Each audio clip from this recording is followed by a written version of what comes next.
Support comes from the Missouri Forest Products Association. Missouri produces wood pallets, railroad ties, white oak barrels, hardwood floors, and more. Details on the variety of products made in the state are at choosewood.com. This is St. Louis on the Air from St. Louis Public Radio. I'm Elaine Cha. Across the country, progressive-minded prosecutors have faced pushback from police departments. Generally, police departments have resisted change. In St. Louis, issues around police accountability and racial bias came into sharp relief after Michael Brown Jr. was shot and killed by a Ferguson police officer 9 years ago. The ensuing protests highlighted the distrust that many Black residents have of police and the courts. In the years that followed, Kim Gardner became a voice for change and ran for St. Louis Circuit Attorney. She won and took office in 2017. She was elected again, but resigned earlier this year amid myriad issues. The conflict between prosecutors and police is the main focus of a new article co-written by Jeremy Kohler of ProPublica and Ryan Krull of the Riverfront Times. The headline: a detective sabotaged his own cases because he didn't like the prosecutor. The police department did nothing to stop him. Jeremy Kohler joins us today. Jeremy, welcome back to St. Louis on the Air. Thanks so much for having me on. So, the detective, let's start with that. Who is this detective? He's the central figure. Tell us about him. Yeah, Roger Murphy was a St. Louis police officer, graduated from the police academy in 1995, became a detective in 2007, and then about 4 years later got one of the plum assignments in the police department, which was to be a homicide detective in the homicide unit. Mm-hmm. And so for 8 years, he handled several homicides per year, and until the middle of 2019, when it was discovered that when some of a racist Facebook post that he had made 2 years earlier was exposed by a group called Plainview Project and posted on a database. And the circuit attorney, Kim Gardner, became aware of this post as well as several others and added these detectives to her exclusion list. So before we get through, there's so many things there to talk about, but there is a bit of audio that we'd like to air because it is something that Roger Murphy himself received, and it was from a prosecutor in the St. Louis Circuit Attorney's office, and this is also how your piece in ProPublica opens. I understand if you have an issue with Kim, that's fine, but this is a murder case, and we kind of need you, and we can minimize your involvement if that's what makes you happy. We can keep it to as little as possible, and we can get you in and out, and I'd like to accommodate that if possible, but we do need you, so please give me a call. And that, again, was a voicemail that was sent to Roger Murphy in 2021.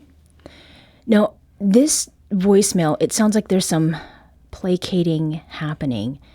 What was Roger Murphy getting this voicemail for? What was the situation surrounding it? Well, the situation was that Kim Gardner placed him on her exclusion list in 2019, but it was clarified to him that meant you couldn't bring new cases to us, but we still want you to cooperate and testify in the active cases that you have in the office. He had been the lead detective in multiple cases that were heading toward trial at that time. But Roger Murphy refused to do that. He said, if you're going to put me on the exclusion list, then I'm not going to cooperate in these cases. And so that voicemail was a voicemail from a prosecutor, Cy Chigarapati, a well-known prosecutor in St. Louis City Circuit Court, begging him to put his differences aside. We need you to testify in this trial. Put your differences aside. This is a really bad guy. We need to get him off the street. Mm-hmm. What was that case about, Jeremy? So this was a case of a gentleman named Larry Keck who was found beaten to death in his own bed in November of 2018. and a man named Brian Vincent, who had lived there and had a romantic relationship with him, was arrested and charged with first-degree murder. He was the only suspect they zeroed in on him very quickly at the start. Brian, a few weeks after that voicemail was left, Vincent went to trial and was acquitted. And do we have any sense as to whether Murphy's refusal to testify led to that acquittal? We tried really hard to test that. As you probably know, when a trial ends in an acquittal, all of the records become confidential. We could not get a transcript of the trial. We couldn't even really get the jurors' names, but we got a database of juror pay, and were able to triangulate some of the jurors who had served. And two that were willing to be quoted in the story, one of them said it just didn't make sense to him that the lead detective of the case was not there. The case had a lot of problems, but there wasn't like somebody to guide them through what actually happened at the trial. To present the narrative. Correct. Right.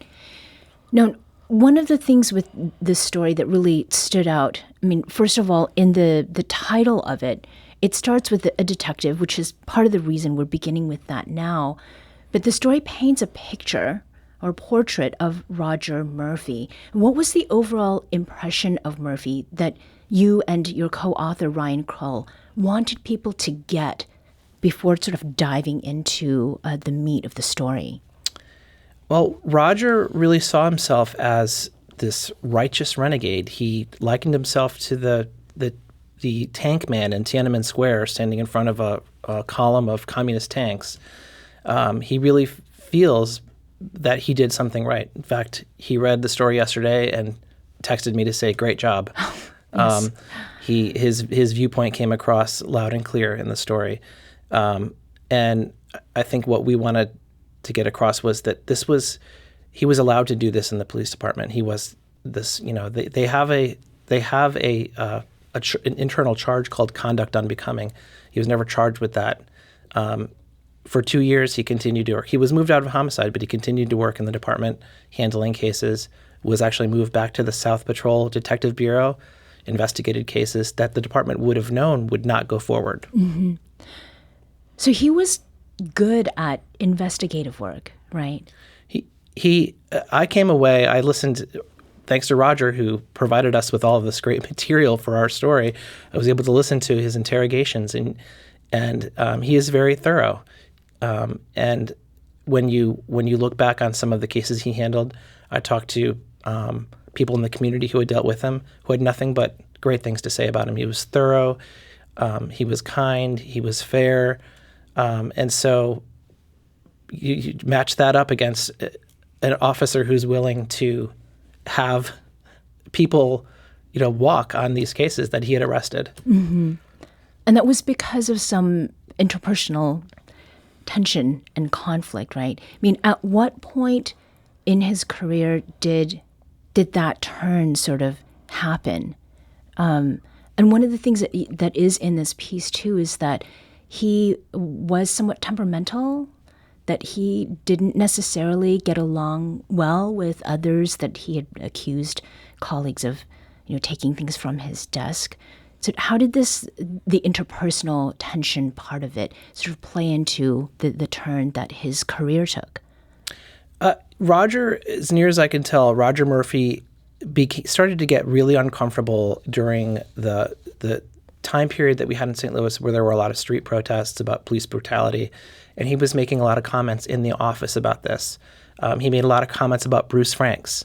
And of course, Heather Taylor, another well-known figure, she was a sergeant, she was a supervisor in the homicide unit. She was also head of the Ethical Society of Police, the union that represents several minority police officers in the police department, took issue with some of his comments. And then he made complaints about Heather Taylor to his supervisors too. So he was really pushing back on the idea that people were bringing forward that, that there was racism in the police department. He was pushing back very strongly against that idea, and I think he just got more and more outspoken about it. Mm-hmm, over time. Now, Murphy clearly did not get along with now former circuit attorney Kim Gardner. Tell us why. He says that she and other Black leaders that he's named, Tashar Jones, Heather Taylor, have created an atmosphere where police officers are the enemy, and so he was standing up against that. Mm-hmm. And to what extent are you aware of that being a sentiment that is shared? Did you talk with other officers who also expressed the same feelings?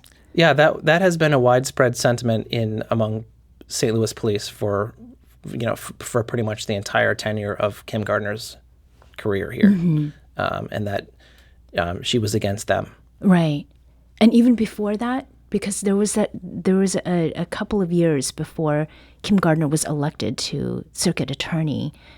Do you recall anything about there being discussion about that before, for example, the protests around the killing of Mike Brown? Yeah, this has just been a theme that's been in our community for a long time, that police feel that they are being blamed for a lot of society's ills, and that they are not allowed to be real police officers. Now, your story did spend a good amount of time going through the story of Kim Gardner, and it is a very complicated one. We've talked about this quite a bit on our show. Kim Gardner quit in May 2023. How was it, though, that the animosity between Murphy and Gardner began? And did it start with the exclusion list, or was there kind of some backstory to that? Well, Roger Murphy's Facebook post was in 2017, and it was an aerial photo of some crowds protesting the Jason Stockley decision. Remember, Jason Stockley was a police officer who had been charged with murder in a case and was acquitted. And there were protests at that time.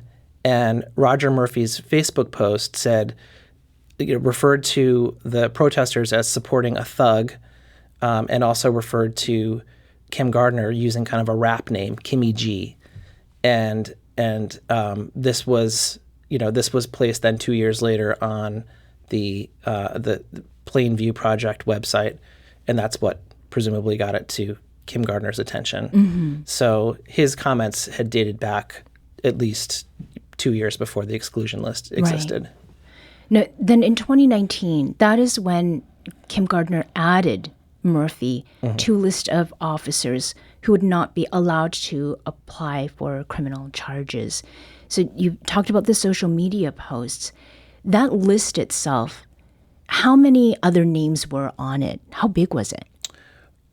We don't know exactly how large it was. I think that there were maybe 28 to start when the original list came out in 2018. And then she added 22 names in June of 2019. And then at some point later on, she added some other names. We can only surmise that names were added or subtracted depending on different factors through the years. So I would say, at least 75 to 80 at one point. I'm not sure if there was a high point, but the names, the individuals were never identified by either Gardner's office or the police department. Oh, okay. So then this list too, was it public? How did this come to light? It was not public. And this kind of represents one of the central points of our story. Some prosecutors have created these lists to sort of preemptively remove officers from prosecutions where they feel that there is going to be a credibility gap. Some cities have done this in a way that is public. Recently, we saw in Cook County in Chicago, the state's attorney Kim Foxx published her what's called a Brady list. Brady is a Supreme Court decision that requires prosecutors to provide exculpatory evidence to the defense. In some other areas of the country, they're not public, and so every prosecutor has sort of different ways of going about it, including our our new circuit attorney, Gabe Gore, does not have a list at all. He acknowledges that there is a requirement to provide the defense with exculpatory evidence in cases, but it's up for the police department to disclose that case by case, he said. Yeah. Now, when Roger Murphy discovered that he found out he was on this list, first of all, how is it that he found out? He got an email from higher up in the department notifying him that they'd heard from the circuit attorney's office that day, and he was on the list, and he was no longer welcome in the warrant office to bring charges, and that any case he had pending would be reviewed. And here is how Roger Murphy responded when he found out he was on that list. I chose that since you're not going to play fair, I'm only going to do what I can do to protect myself and not cooperate with your office any longer. So Murphy's being on this list doesn't mean that he couldn't testify, right? That was clarified very close to the beginning. If you recall, Morley Swingle was a prosecutor in Kim Gardner's office.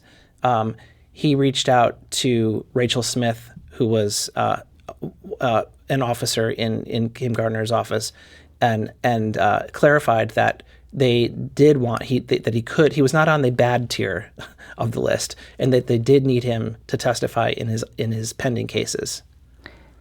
But he decided not to. He decided not to. He said that he would open himself up in every trial to the defense, asking him questions about his removal from homicide, his Facebook posts, and then the trial would become more about him.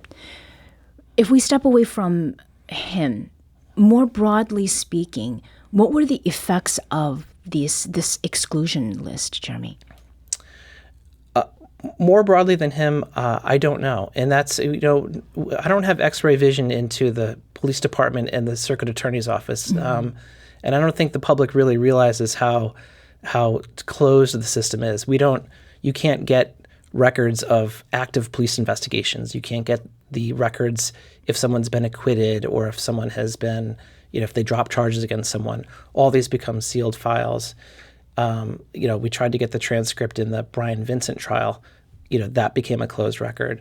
And so we don't really, I couldn't say, the total effect of the exclusion list.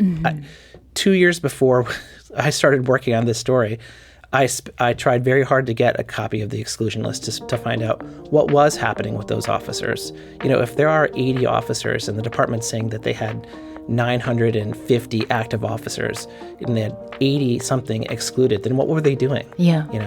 And the police department wouldn't give me the list, citing personnel reasons. Kim Gardner's office wouldn't give me the list. I don't even think they gave me a reason. Yeah. And so, what were these? Did they have them on desk jobs? Were they just sending them out to report, to take reports? It's a lot of question marks here. Yeah. We're going to take a quick break here, but we will pick up with this conversation after that break. This is St. Louis on the Air on St. Louis Public Radio.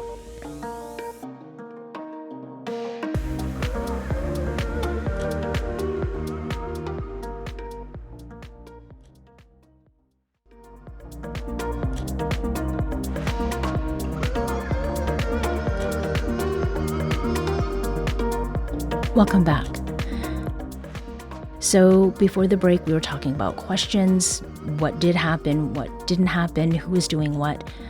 We know something about what Roger Murphy was doing.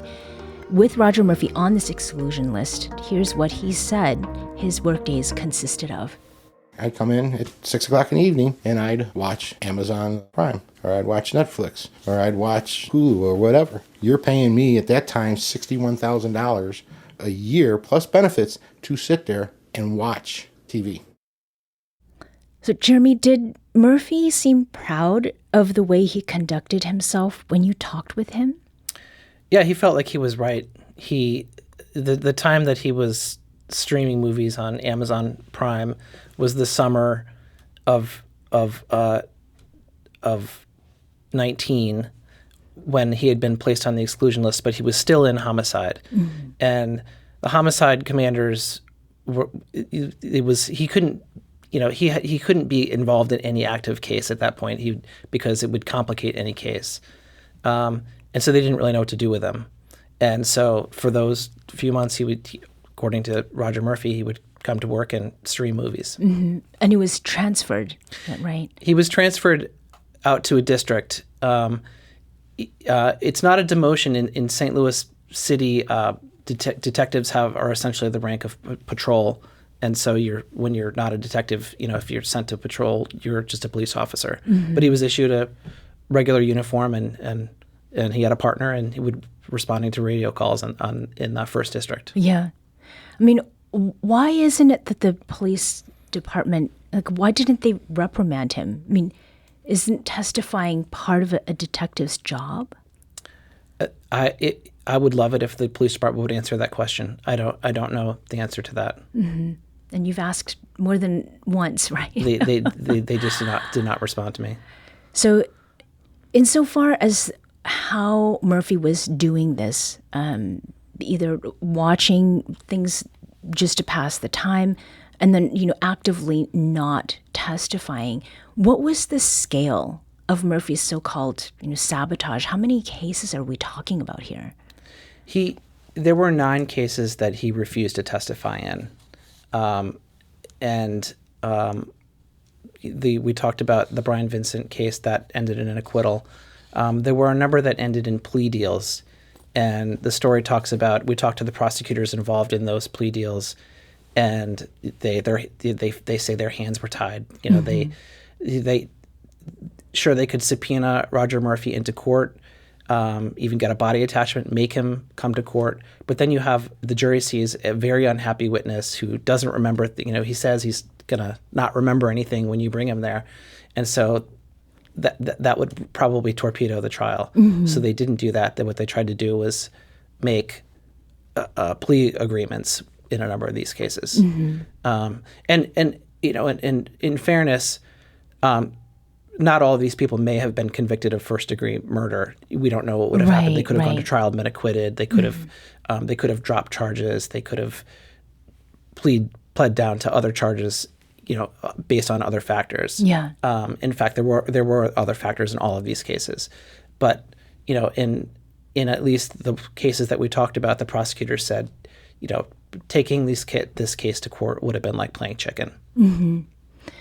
So Roger Murphy, that is, he did testify once in court. So he was selective about how he was doing this. Why was it that he decided to testify in that one case? Yeah, that's so interesting. The case was handled by the state attorney general's office. And of course, the attorney general at that time was very critical of Kim Gardner. And the AG handled that case because there was a conflict. Somebody in Gardner's office had a conflict, and so the whole office just was conflicted out. And also, one of the victims of the homicide, her brother was a police officer. So mm-hmm. Roger felt a special duty to cooperate in this case because Gardner wasn't involved, and it was a police family. Mm-hmm. And what was it that legal experts said to you about Roger Murphy's actions? That it was absurd.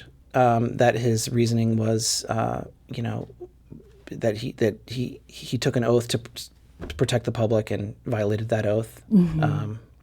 That's the bottom line of what I heard from legal experts. Right.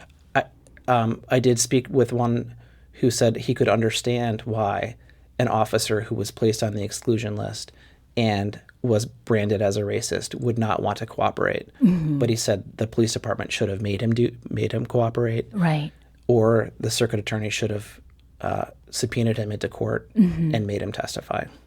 So given that people do not exist in vacuums, like others are seeing what Murphy is doing, did anyone else in the department take things in the direction Murphy did or as far as he did? I couldn't find anyone in the country who took things as far as he did. Mm. Why do you think he felt he could do that here? Probably because he could. He sees the lack of discipline that he received as a tacit approval for what he was doing. He was standing up to Gardner. Yeah. Now, you had a second-day story that came out today. What was the focus of that one? Yeah, I wanted to put what was going on here in a national context. Kim Gardner is not the only prosecutor who came into office, talking about accountability for police and decriminalization of petty crimes and things like that. And a lot of those prosecutors all around the country have faced opposition, sometimes fierce. So we talked to the state's attorney in Cook County, Kim Fox, and really focused on there's a police blog that refers to her as Crime Isha, sort of a play on crime and a play on her name on what they feel is a kind of a racialized name. Sure. Her last name is Fox with 2 X's, and sometimes it's printed in this blog as with 3, and so forth. And so this is the type of pushback that she gets for her, from the police in her city. Right. So it is demonstrating that what is happening here is happening in other places across the country. Exactly. Jeremy Kohler is a reporter with ProPublica. He wrote this story with reporter Ryan Krull of the Riverfront Times and with contributions from NPR's Sasha Pfeiffer. The headline, "A detective sabotaged his own cases because he didn't like the prosecutor. The police department did nothing to stop him." Jeremy, thank you for being here. Thanks for having me.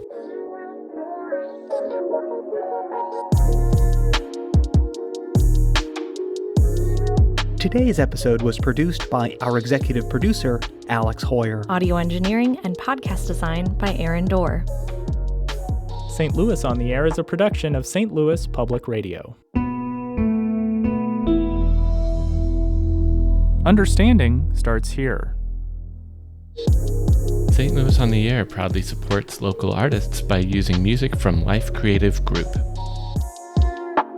Do you find yourself regularly listening to episodes of St. Louis on the Air? Suggest us to a friend you think might enjoy our conversations. And leave us a review and rating on Apple Podcasts on the App Store. It's the simplest way to help people discover our show. Thanks. St. Louis Public Radio is a member-supported service of the University of Missouri St. Louis.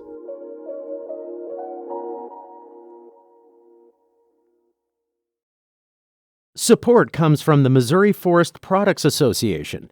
Missouri produces wood pallets, railroad ties, white oak barrels, hardwood floors, and more. Details on the variety of products made in the state are at choosewood.com.